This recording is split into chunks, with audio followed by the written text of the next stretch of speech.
Hello दोस्तों, कैसे हैं आप लोग। मैं आ चुके हैं एक नई वीडियो लेकर। और आज का भी वीडियो होने वाला है हमारा बर्णिका भाग 2 का। चैप्टर 5 है, यानी लास्ट चैप्टर। और उस चैप्टर का नाम है धरती कब तक घूमेगी, यानी जो धरती है वह कब तक घूमेगी, यही उस चैप्टर का नाम है।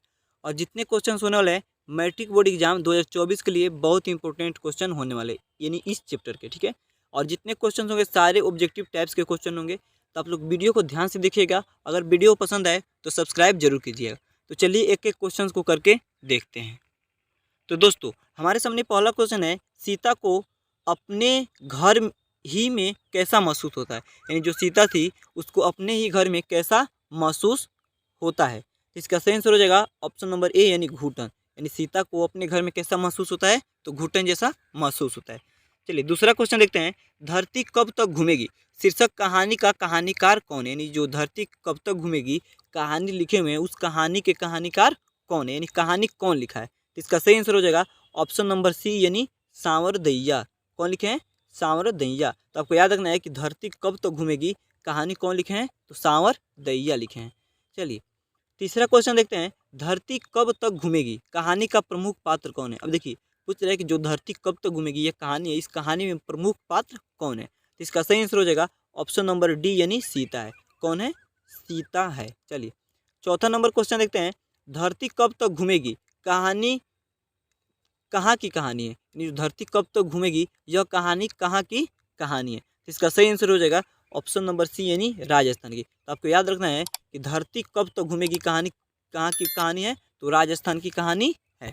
चलिए पांचवा क्वेश्चन देखते हैं, धरती कब तक घूमेगी कहानी में किसकी प्रधानता दी गई है, यानी जो कहानी धरती कब तक घूमेगी इस कहानी में किसकी प्रधानता दी गई है। तो इसका सही आंसर होगा ऑप्शन नंबर ए, यानी नारी की प्रधानता दी गई है।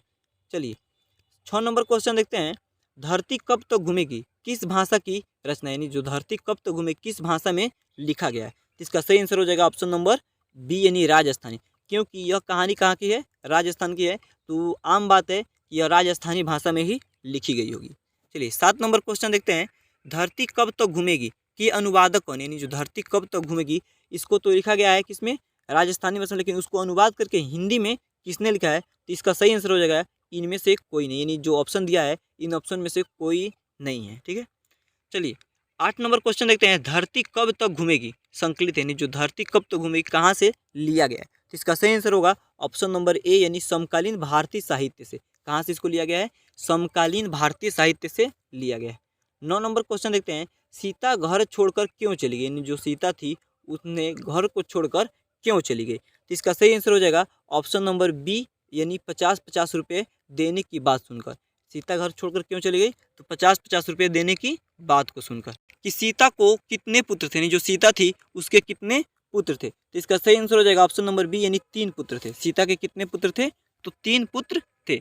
चलिए 11 नंबर क्वेश्चन देखते हैं, सीता के बड़े लड़के का नाम क्या था, यानी जो सीता थी उसके बड़े लड़के के नाम क्या था। तो इसका सही आंसर हो जाएगा ऑप्शन नंबर बी, यानी कैलाश नाम था। सीता के बड़े लड़के का नाम क्या था, कैलाश नाम था। चलिए 12 नंबर क्वेश्चन देखते हैं, अर्ध विक्षिप्त सी अवस्था किसकी थी, यानी अर्ध विक्षिप्त सी अवस्था किसकी थी। तो इसका सही आंसर हो जाएगा ऑप्शन नंबर सी, यानी सीता की। किसकी थी, सीता की वैसी अवस्था थी। चलिए 13 नंबर क्वेश्चन देते हैं, कैलाश की पली का नाम क्या था, यानी जो कैलाश थी उसकी पली नहीं है, सॉरी दोस्तों यहाँ पे गलत टाइप हो गया है, यानी उसकी पत्नी का नाम क्या था। तो इसका सही आंसर हो जाएगा ऑप्शन नंबर ए, यानी राधा नाम था। यानी कैलाश की पत्नी का नाम क्या था, राधा नाम था। चलिए 14 नंबर क्वेश्चन है, कैलाश ने अपनी माँ यानी सीता को कितने रुपए प्रति माह देने के लिए कहा, यानी जो कैलाश की माँ थी यानी सीता उसको प्रति माह कितने रुपए देने की बात की। तो इसका सही आंसर हो जाएगा ऑप्शन नंबर ए, यानी 50 रुपये। कितने रुपए, 50 रुपये।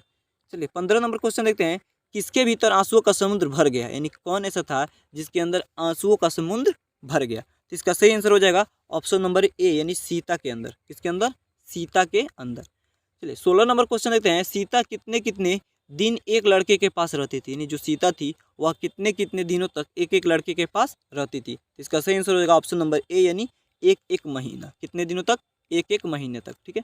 अब देखिए लास्ट क्वेश्चन देखते हैं, सीता अपने को मानती है, यानी जो सीता थी वह अपने आप को क्या मानती है। तो इसका सही आंसर हो जाएगा ऑप्शन नंबर ए, यानी भिखारिन मानती है। सीता अपने आप को क्या मानती है, भिखारिन मानती है। तो दोस्तों अगर वीडियो आपको यहाँ तक पसंद आई हो तो सब्सक्राइब कर लीजिए और अपने दोस्तों के साथ शेयर कीजिए।